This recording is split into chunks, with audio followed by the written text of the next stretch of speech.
So in the spring of 1917, let's remember where we are. The Western Front is a nightmare. It's people are dying all over the place in horrible conditions, and it's not going well for anybody.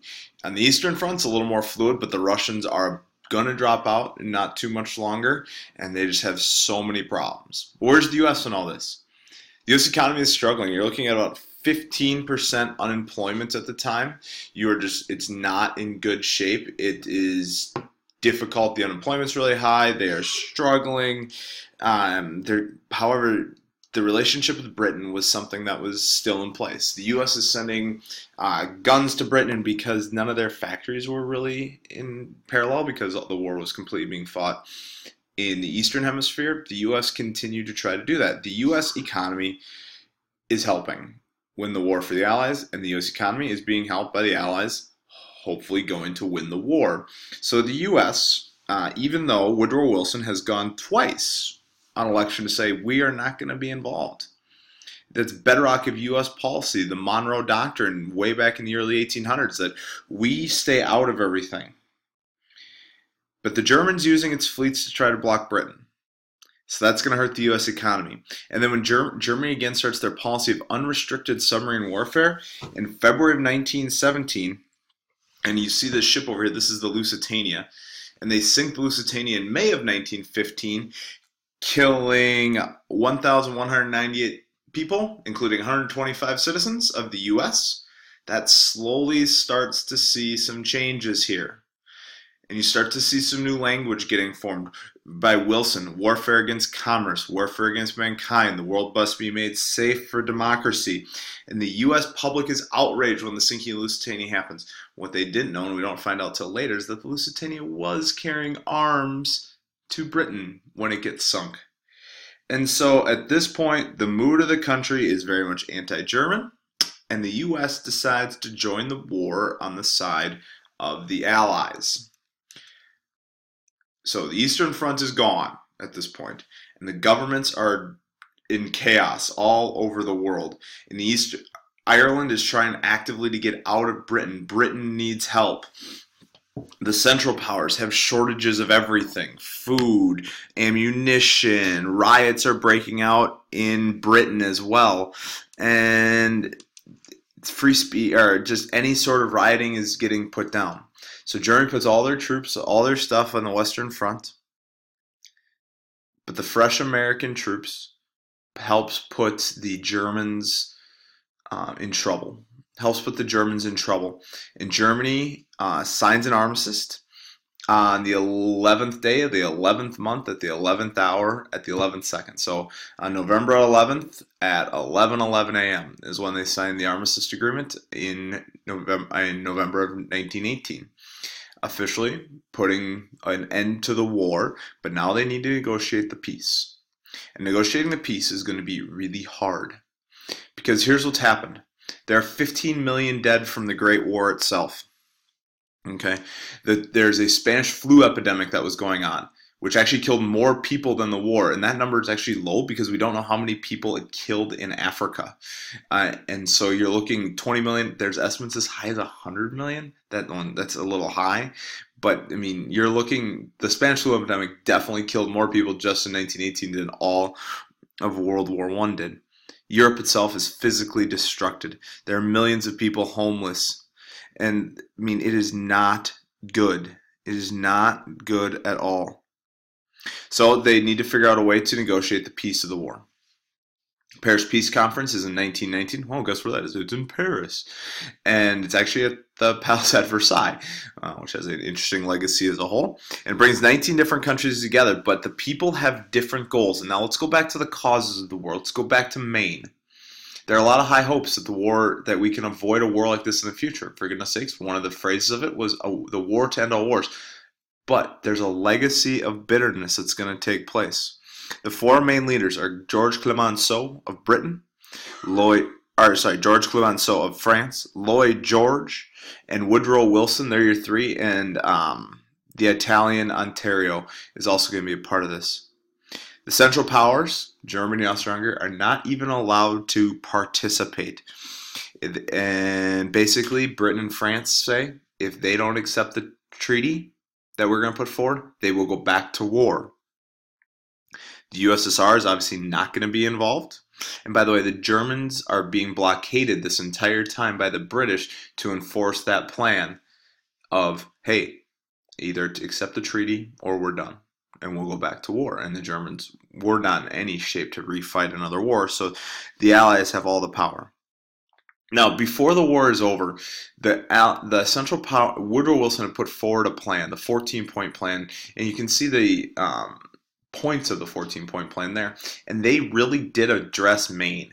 Okay, we're going to reduction in arms. There's your militarism. We are going to give self-determination for people, rights for the colonies. That's a lot of your N and your I. And no alliances be done in secret, because what we're going to do is create this League of Nations where countries are going to come together to talk. We're going to have open seas, no more blockades. The British and the Germans were both doing blockades during this time. However, this goes against what the French and the British had decided already. The European powers said, no, we are going to blame Germany for this war, and we are going to force them to do some things that aren't going to work. Now, this is actually the first time an American president has ever left U.S. soil while in office. For Wilson, or left to go to the Eastern Hemisphere, sorry. And Wilson goes to Paris and works on this, but the British and the French are going to win out. And what happens is the treaty, there are a lot of different treaties signed, but the Treaty of Versailles is the biggest one, and it's a series of compromises, and here's some of the major clauses in it. So this is going to set up our next war, actually. That Germany accepts sole responsibility for World War I. And in your head you're going, wait, they didn't start World War I, because the British were doing everything that the Germans were doing. It's just that the British won the war. The Central Powers lose military powers. You cannot have a German Navy or Air Force and an army of only 100,000 people. And there can be no more political unions between Germany and Austria-Hungary. And that's even going to get more when Austria-Hungary is going to get broken up, because a lot of self-determination is going to happen in here. Several smaller treaties. Bulgaria is going to get also brought against it, because they were also on the side of the Central Powers here. But one of your bigger ones, actually the Ottoman Empire. The Ottoman Empire is going to get broken up as well. Okay, and the Ottoman Empire is going to get broken up, and the Sultan accepts it, but the Turkish nationals don't, which is going to become interesting. So this is where your country, the Young Turks being the leaders of the Ottoman Empire, Turkey's going to stay one. That leaves the British and the French left to draw up the borders for everything else. Oh, that will be fun. Okay. All right, so here's the Treaty of Versailles again. You can read these clauses here. League of Nations is in there still. It's really the only thing of Wilson's 14-point plan that gets accepted. Territorial loss. The Germans do lose some bunch of stuff to France. Germany has to surrender all of its colonies.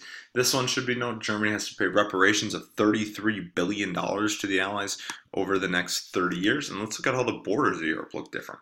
Here's pre-World War I Europe. There's nothing going on here where my picture's covering. But so pre-World War I Europe, Austria-Hungary, Germany are huge. Note this side of the world and how this side of the world is going to look very different. New countries: Poland, Estonia, Latvia, Lithuania, Finland, Yugoslavia, Hungary, and Austria are no longer together. Czechoslovakia. In other words, Europe looks way, way different. Okay, here's just a different way to put the same map. You can see territory lost by the Austro-Hungarians, territory lost by the Russians, territory lost by the Germans, and territory lost by the Bulgarians. So after the war, here's what happens in some of the places. So the Ottoman Empire now is gone. And the Turks that were still in place, the Turkish nationalist people weren't very happy with the treaties that were signed. And Mustafa Kemal becomes the new leader of Turkey. Now, it is Turkey. It is the Ottoman Empire is gone, and the Turks are in the lead of Turkey. And they get rid of the Sultan, and Mustafa Kemal's put in place. Some of this stuff looks very familiar. They're going to be still a Muslim state, but it focuses big time on secularism and more Western influences. I mean, they are leading resistance. If you remember back, they had resisted so much of the Industrial Revolution and a bunch of top-down reforms. That's not the case. Kamal is big time going to lead them forward. They are going to separate religion and state land. They're going to education and justice. They're going to have women's rights. They're going to bring in some European law codes. They're actually going to change their alphabet to match what the Western were. And they are going to support and move forward with industrialization, basically, and try to work to catch up to the rest. They're a constitutional democracy in that there was voting, but Kamal wins every election until 1938, so take that for what it's worth.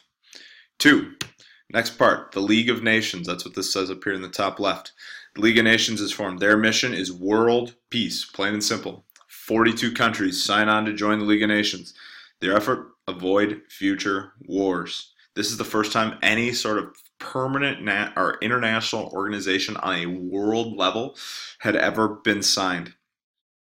28 of the original 42 members were from outside of Europe, and they're in agreement. If any one country in there got attacked, everybody else would help defend them.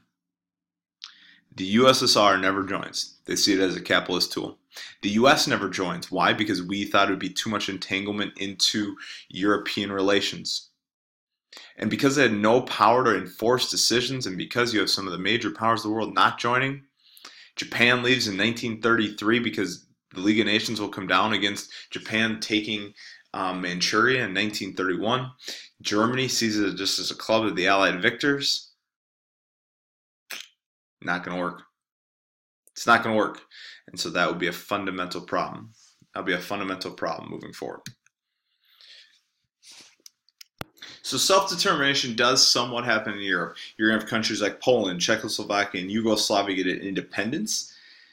And countries, though, however, with large minority populations are created like Yugoslavia. Look at an ethnic map of Yugoslavia.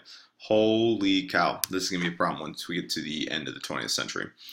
But the Allied powers are very much unwilling to give new independence in the rest of the world. They create a mandate system where they basically control what was divided up of the Ottoman Empire, which 100% violated promises they had made to, these groups called Israel, Palestine, Syria. They were established as mandates. And they completely divided up the Central Power colonies between themselves, but they didn't divide up their own. So Germany saw this as a victor go the spoils kind of thing. The US did not get involved. It mainly was the British and the French taking everything for themselves. So here's what happens. Okay, League of Nations, Ottoman Empire, 1914. Everything in orange becomes a British protectorate in it was already a part of the British Empire. And you can see the new international borders here. This is British, this is French, Palestine is British, Transjordan is British. We'll see how that works. Well, because a lot of the world was unaffected. A lot of the world was unaffected by World War I in the context of it wasn't destroyed.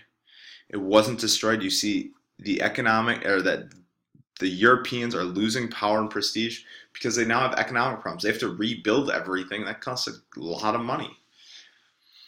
Because also things like we were going to war fighting for you guys and then you didn't give us anything. That's a problem. It's like Australia, New Zealand, Canada, India starts to say, why are we still a part of you? We are not equal of you anymore. So nationalism is going to grow throughout the world. Europe is going to have a fundamental problem. Europe has these huge debts. Nationalism is continuing to grow. And the U.S. is actually going to pass Britain as the economic power of the world, where the U.S. before was basically taking on loans before the war. And remember, the U.S. economy is very dependent on Europe. Now the U.S. is giving out loans to Europe instead of the other way around. So that means Europe is now dependent on the U.S. And all those colonies see all this happening and start to say, wait, Europe doesn't have any food. They need to rebuild everything. They just finished a war. I think it might be time to try to revolt and maybe try to get our independence that they didn't give themselves. Cliff notes real quick. After the war stuff, you get a lot of self-determinism, some international organization with the League of Nations. Basically, the Allies take what they want, and you got to know the Treaty of Versailles. because that is going to be a long-lasting influence moving forward.